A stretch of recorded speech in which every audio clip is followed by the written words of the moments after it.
Hi friends, இன்றைக்கி நம்ம Madurai cooking சேனலில் நம்ம காலிஃப்ளவரில் ஒரு ஸ்பைசி மசால் பண்ண போகிறோம். அது என்னென்னதை பார்ப்போம்.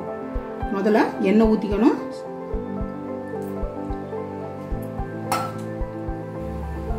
கொஞ்சம் ஒரு பட்டை, சோம்பு, ஒரு கல்பாசி, சும்மா கொஞ்சம் கொஞ்சம் அப்படி ஒரு வாசனைக்கு. நல்லா பொரிஞ்சிருச்சு. பெரிய வெங்காயத்தை இந்த மாதிரி நல்லா பெருசு பெருசாக வெட்டிக்கணும். கொஞ்சம் நிறையா போடணும்.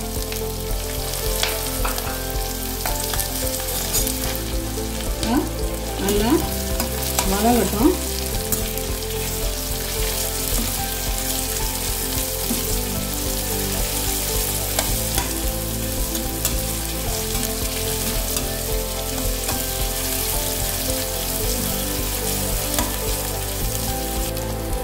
இஞ்சி பூண்டு,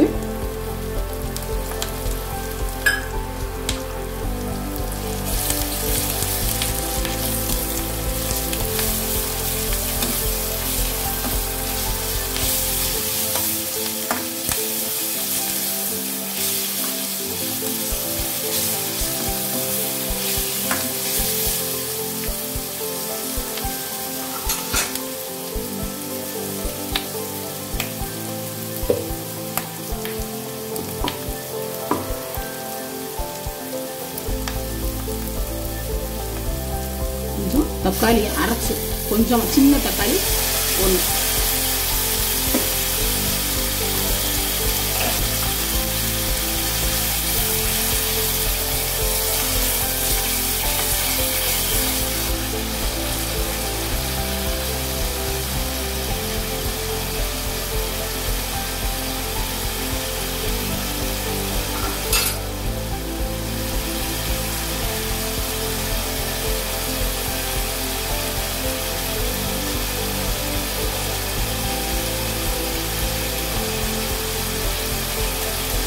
நம்ம காரத்துக்கு தேவையான 65 பொடி, சிக்கன் 65 பொடி கொஞ்சம் போட்டால் போதும். இப்போ உங்கள் எவ்வளோ காரம் வேணுமோ அந்த அளவுக்கு போட்டுக்கோங்க. காலிஃப்ளவர் தகுந்த மாதிரி, உங்கள் வீட்டுக்கு தகுந்த காரம் மாதிரி அது போட்டு நல்லா எப்படி இருக்குது பாருங்கள். சூப்பராக இருக்கா, பார்க்கவே அழகாக இருக்குது பாருங்கள்.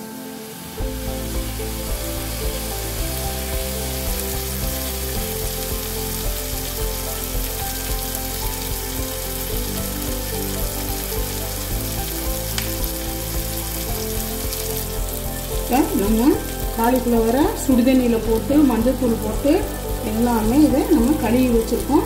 இதை இதில் சேர்த்துட போகிறோம்.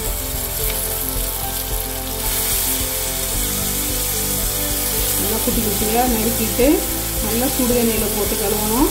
நம்ம ஃபஸ்ட்டு மஞ்சள்தூள் போட்டு கழுவணும், அப்புறம் சுடுதண்ணி போட்டு நல்லா கழுவிடணும். கழுவிட்டு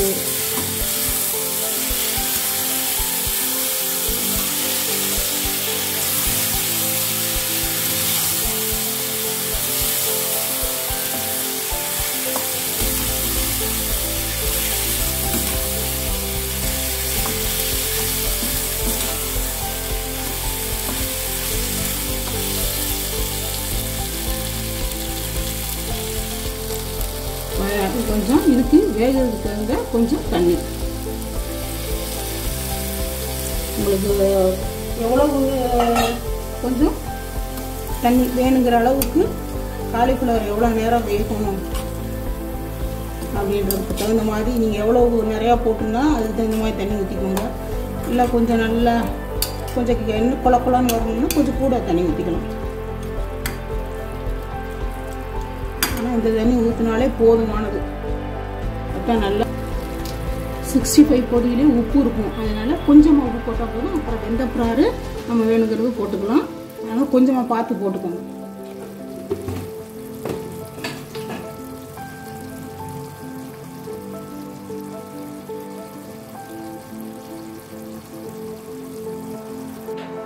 பாருங்க, இப்போ ஓரளவுக்கு நல்லா வெந்துருச்சு பாருங்க. பாருங்க, செம்மையாக இருக்குது பாருங்க. இப்படி கரெக்டாக நல்லா இதாக வந்திருக்கு. கொஞ்சம் கருவேப்பிலை போட்டுக்கலாம் நம்ம. பாருங்க, அப்படி சூப்பராக செமையாக இருக்கு பாருங்க. ஒன்றுமே இல்லை, ஈஸியாக செய்யக்கூடிய ஒன்று. இது யார் வேணாலும் செய்யலாம்.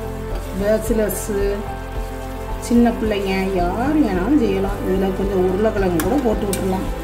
நல்லா நல்லா பார்க்க எவ்வளோ அழகாக இருக்குது பாருங்க. நல்லா சூப்பராக இருக்குது. உங்களுக்கு தேவைன்னா ஒரு ஸ்பூன் நெய், கொஞ்சம் நல்லா டேஸ்ட் தேவைன்னா இல்லை ஸ்கிப் பண்ணிக்கலாம், ஒன்றும் பிரச்சனை கிடையாது. சும்மா டேஸ்ட்டுக்கு தான், பிள்ளைங்களுக்கெல்லாம் நல்லா இருக்கும்ல, அதுக்கு தான். குழந்தைங்களுக்கு இதே லேசாக சில பிள்ளைங்க தொட்டு சாப்பிடும்ல, சப்பாத்திக்கெல்லாம் இதையே கூட கொடுத்து விடணும், ஒன்றும் பிரச்சனை கிடையாது. நல்லா செமையாக அருமையாக இருக்குது பாருங்கள். எண்ணெய் பூரா இப்போ மேலே வந்துருச்சு பாருங்கள். நல்லா வெந்துருச்சுன்றதுக்கு இதான் அர்த்தம். நல்லா அருமையாக வந்துருக்கு பாருங்கள்.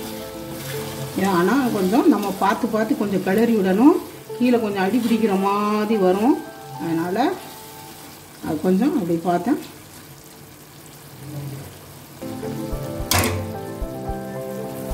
பிள்ளைங்களுக்கு இட்லி தோசை கூட வச்சு ஒரு மசாலா தோசை மாதிரி இதை கொடுக்கலாம். ஸ்பைசி தோசை அப்படின்னு சொல்லி கொடுக்கலாம். சப்பாத்திக்கு வச்சு ரோல் பண்ணி அப்படியே கொடுக்கலாம். இது இட்லியை நறுக்கி போட்டு இதோட அப்படி கிளறி கொடுத்தீங்கன்னா ஒரு ஸ்பூன் நெய் விட்டு இட்லியோட அப்படி பிரட்டி கொடுத்தீங்கன்னா அது ஒரு மசாலா இட்லி மாதிரி மாறிக்கும். அதனால அருமையாக இருக்குது ஸ்பைசி காலிஃப்ளவர் மசாலா.